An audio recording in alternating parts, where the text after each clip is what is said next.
Assalamualaikum warahmatullahi wabarakatuh.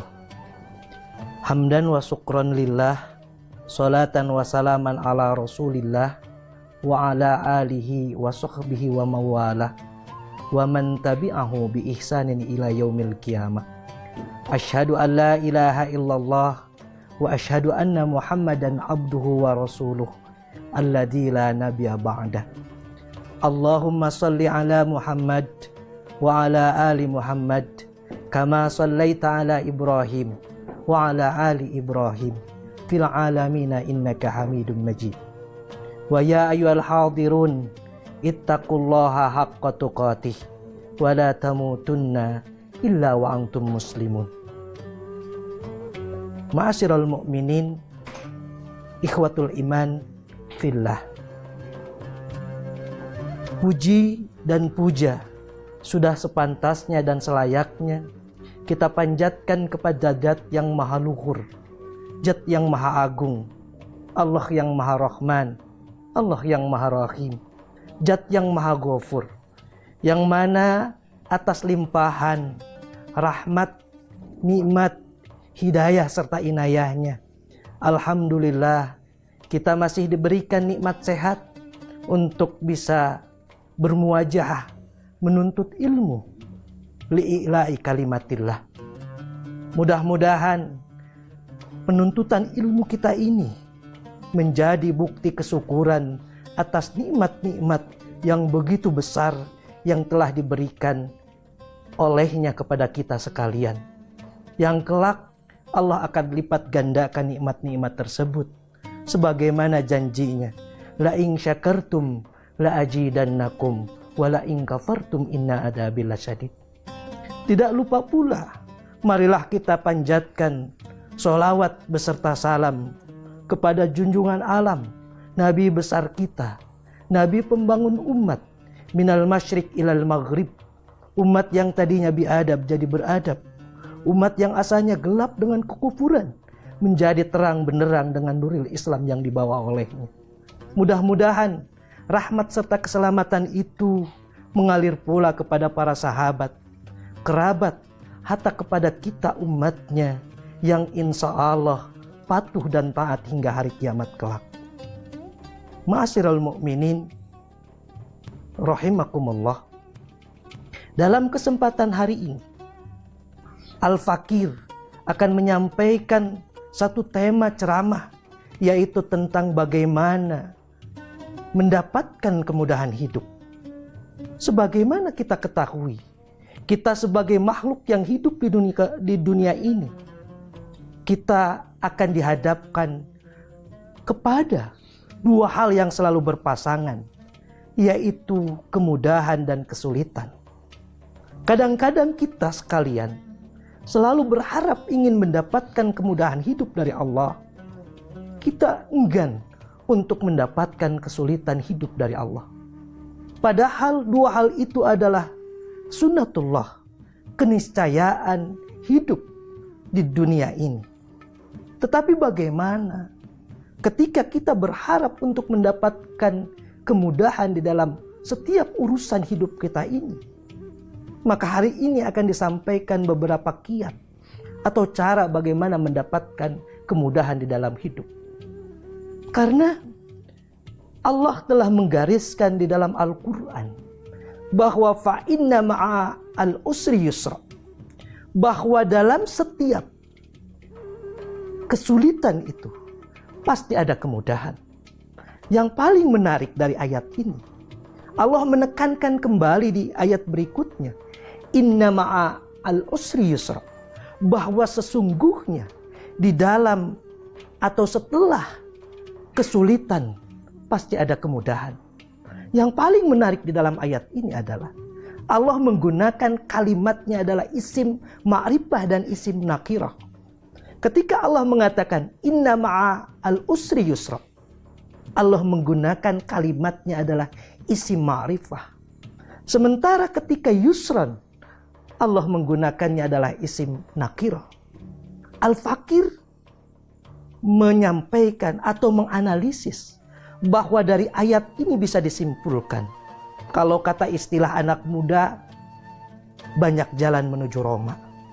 Yang berarti apa? Setiap ada kesulitan, pasti ada bermacam jalan untuk mendapatkan kemudahan. Tetapi bagaimana untuk mendapatkan kemudahan hidup tersebut? Maka kita sebagai umat Islam yang punya pedoman hidup yaitu Al-Quran, kita kembalikan kepada Al-Quran. Di dalam Al-Quran, di dalam surah Al-Lail, ayat 5-6, Allah memberikan pedoman bagi kita. Bagaimana biar mendapatkan kemudahan hidup.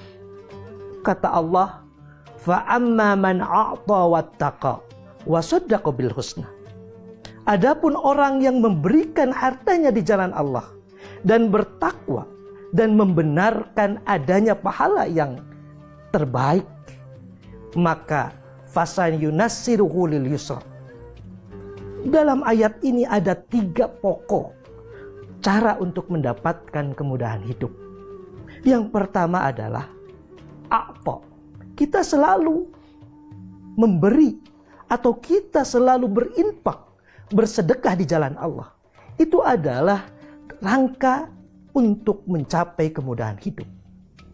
Ma'asyiral mu'minin, ikhwatul iman billah, bahwa ketika kita bersedekah di jalan Allah, ada janji Allah yang luar biasa, yaitu Allah akan memberikan 700 kali lipat balasan bagi orang yang selalu berinfak di jalan Allah. Allah mengatakan, masalul ladina yunfiquna amwalakum fi sabilillah kamasali habbatin anbatat sab'a sanabila fi kulli sumbulatin mi'ata habbah. Bahwa ketika permisalan orang yang selalu berinfak di jalan Allah, Allah ganti dengan 700 kali lipat. Ini tanda Allah akan memberikan kemudahan hidup kepada orang yang selalu berinfak. Dan Rasulullah SAW sebagai suri tauladan kita memberikan nasihat di dalam hadisnya bahwa idza mata ibnu adama in qata'a amalahu illa min salasin shadaqatun jariyatin au ilmun yuntafa'u bih au amal au waladun sholihu yad'ulah. Kata Rasulullah SAW, amal ibadah anak Adam akan terputus ketika anak Adam itu meninggal. Tetapi ada 3 hal yang tidak akan terputus pahalanya. Kata Rasulullah SAW, yang pertama disebutkan adalah shadaqatun jariyatin au ilmun yuntafa'u bih. Bahwa yang pertama adalah sedekah jariyah. Maka bisa diambil simpulan, ketika kita bersedekah, kita punya investasi terbesar di dalam hidup, yang kelak pahala itu akan mengalir sampai kita hari kiamat kelak.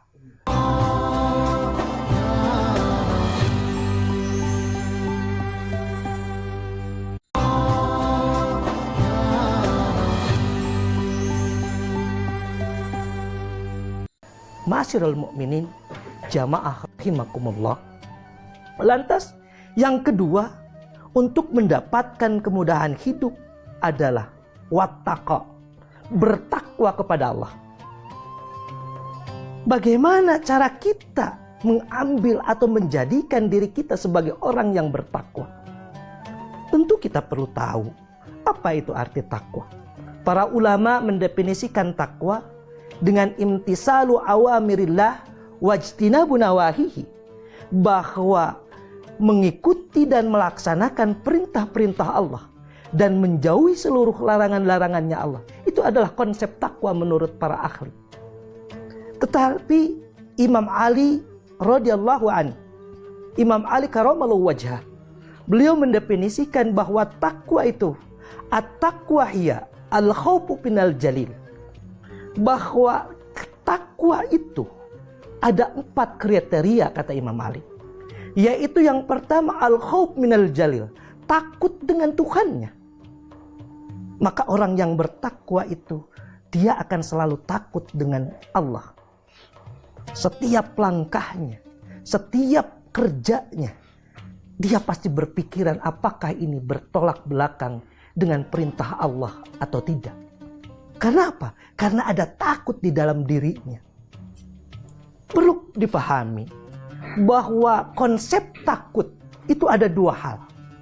Ketika takut terhadap Khalik, ketika kita takut terhadap Sang Pencipta kepada Allah, maka yang dilakukan adalah kita semakin mendekatkan diri kepada Allah.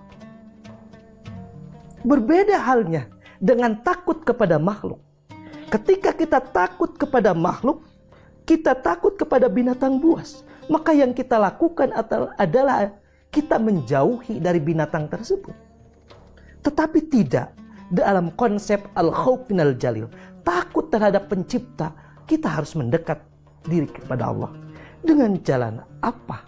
Yaitu dengan jalan banyak melaksanakan sholat. Ma'asyiral mu'minin, jamaah, ikhwatul iman fillah, bahwa Rasulullah SAW menggariskan di dalam hadisnya yang mengatakan bahwa posisi yang paling dekat antara hamba dengan Rabbnya, dengan Tuhannya adalah ketika dia bersujud.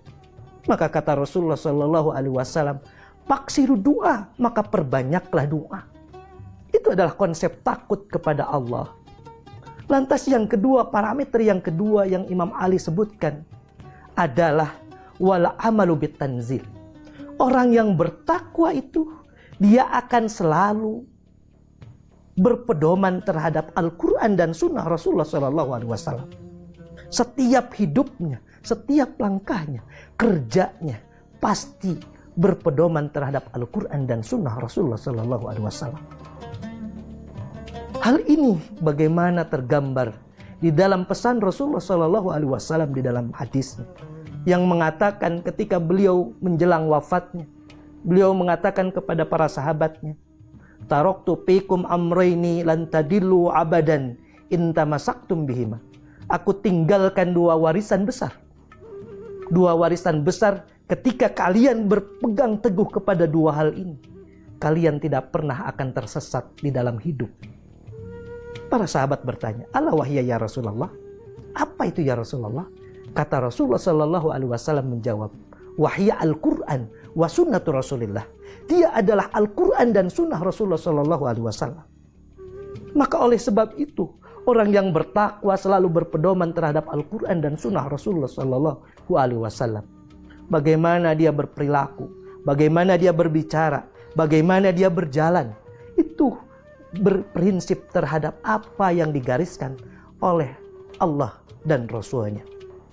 Maka ketika berpegang teguh terhadap dua hal itu, insya Allah kita akan menjadi orang yang al-amalu bitanzil. Kita berpedoman terhadap apa yang diturunkan oleh Allah melalui Rasulnya, yaitu Muhammad SAW. Lantas yang ketiga, konsep takwa kata Imam Ali adalah wal qana'atu bil qalil. Qana'ah, merasa cukup dengan yang sedikit. Bahkan di dalam riwayat lain dikatakan warido bil qalil, ridho dengan rizki yang sedikit. Kadang-kadang kita sekalian, kita selalu melihat ke atas, tidak pernah melihat ke bawah. Maka apa yang hadir di dalam diri kita, kita tidak pernah bersyukur karena kita selalu melihat ke atas. Padahal kata Rasulullah SAW mengingatkan kepada kita, lihatlah ke bawah, kepada orang yang lebih di bawah kita. Supaya apa? Supaya kita selalu bersyukur. Karena apa? Karena konsep takwa adalah al-qana'atu bil qalil. Kita selalu qana'ah, kita selalu ridho dengan rizki yang Allah berikan, meskipun itu sedikit. Ketika kita ridho, ketika kita ikhlas dengan rizki yang sedikit itu, insya Allah kita akan menjadi orang yang selalu bersyukur atas nikmat-nikmat Allah. Ma'asyiral mu'minin, ikhwatul iman fillah. Itu adalah konsep yang ketiga. Bahwa yang ketiga Allah menggariskan atau Rasul menggariskan, Imam Ali karamallahu wajhah memberikan pedoman bahwa kita harus qanaah bil qalil. Kita harus menerima dengan apa meskipun rezeki kita itu sedikit. Kita tidak akan tamak, kita tidak akan rakus ketika kita qanaah bil qalil.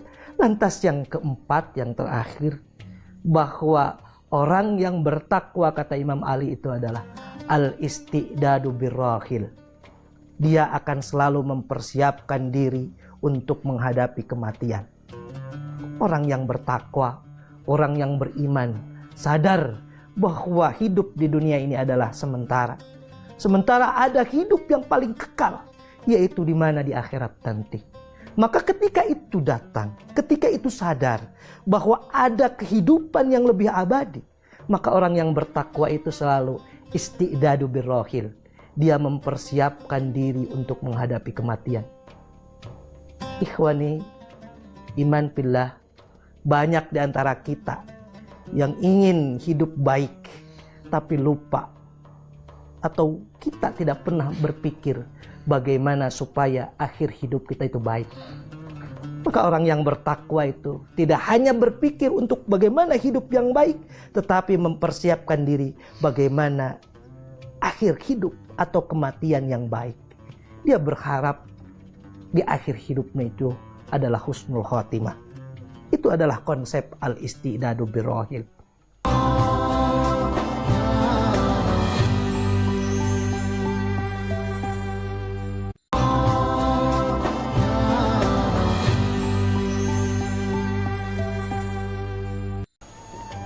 Pepatah Arab mengatakan di dalam syairnya, di dalam mahfudot dikatakan bahwa man arafa bu'da safari ista'adda. Barang siapa yang tahu akan jauhnya perjalanan, maka dia akan ista'adda. Dia akan mempersiapkan diri, mempersiapkan bekal. Ini adalah konsep istidadu birrohil. Kita mempersiapkan untuk kematian kita. Bagaimana caranya? Rasulullah Shallallahu Alaihi Wasallam memberikan pedoman di dalam hadisnya yang mengatakan, tajawwadu fa inna khairu jadid taqwa. Berbekalah kalian karena sebaik-baiknya bekal adalah ketakwaan. Maka orang yang takwa, orang yang muttaqin, itu dia selalu hidup dengan kesederhanaan. Dia selalu penuh dengan syukur. Dia ibadahnya kuat kepada Allah, takut kepada Allah. Karena apa? Karena yakin bahwa akan ada hidup yang lebih kekal setelah kehidupan di dunia ini. Ikhwatul iman fillah. Itulah 4 konsep yang harus ada di dalam diri seorang yang bertakwa. Ketika kita ingin mengharapkan kemudahan hidup, yang kedua itu adalah jadilah orang yang bertakwa. Bagaimana cara mendapatkan ketakwaan itu? 4 hal itu harus digunakan atau harus dilakukan oleh kita sekalian. Lantas yang berikutnya adalah, konsep yang berikutnya adalah bagaimana kita, ya, di sana dikatakan wasoddaqo bil husna. Ya, jadi ada 3 konsep. Ya, yang konsep yang ketiga adalah wasoddaqo bil husna. Meyakini atau membenarkan bahwa ada balasan kebaikan. Masyarul mukminin, ikhwatul iman fillah. Ketika kita ingin mendapatkan kemudahan hidup, yang ketiga kita harus meyakini bahwa balasan kebaikan itu ada. Allah Subhanahu wa ta'ala memberikan nasihat kepada kita sekalian sebagai umatnya, bahwa kata Allah, man ja'a bil hasanati falahu asru amsalihha wa man ja'a bis sayyiati fala yujza illa mislaha. Kata Allah Subhanahu wa ta'ala, barang siapa yang mendatangkan 1 kebaikan, Allah akan mengganti dengan 10 kebaikan. Ini luar biasa. Konsep luar biasa. Ketika kita berbuat 1 kebaikan, baru niatnya saja, Allah sudah mencatat menjadi 10 kebaikan. Ini harus kita yakini. Supaya apa? Supaya kita selalu berbuat baik kepada sesama hidup di muka bumi ini. Kepada siapapun, kepada tetangga, kepada saudara, kepada teman. Kita harus berbuat baik. Karena apa? Karena kita harus yakin bahwa setiap 1 kebaikan Allah akan menggantikannya dengan 10 kebaikan. Tapi yang begitu luar biasa juga, Allah di sana melanjutkan di dalam surat tersebut, wa man jaa bisayyi'ati fala yujza illa mislaha. Kata Allah, tetapi barang siapa yang berbuat keburukan, satu keburukan, Allah catat hanya satu keburukan saja. Jadi kalau berbuat baik, baru niatnya Allah catat menjadi 10 kebaikan. Tetapi ketika berbuat jahat, satu kejahatan, Allah catatnya satu saja. Tetapi itu harus direalisasikan. Kalau baru niat itu tidak dicatat sebuah kejahatan. Itu yang luar biasa. Ma'asyiral mu'minin ikhwatul iman fillah, bahwa bisa diambil simpulan, Al-Fakir mengambil kesimpulan dari ceramah ini adalah untuk mendapatkan kemudahan hidup ada 3 hal yang harus dilakukan. Jadilah orang yang dermawan, selalu bersedekah, tentu dengan niat lillahi ta'ala. Lantas yang kedua, jadilah umat yang bertakwa. Bagaimana cara menciptakan umat yang bertakwa itu? Jadilah orang yang takut terhadap Tuhannya. Jadilah orang yang selalu beramal sesuai dengan perintah Allah dan Rasulnya. Lantas yang ketiga, kita harus qanaah, menerima, bersyukur atas nikmat Allah meskipun itu sedikit.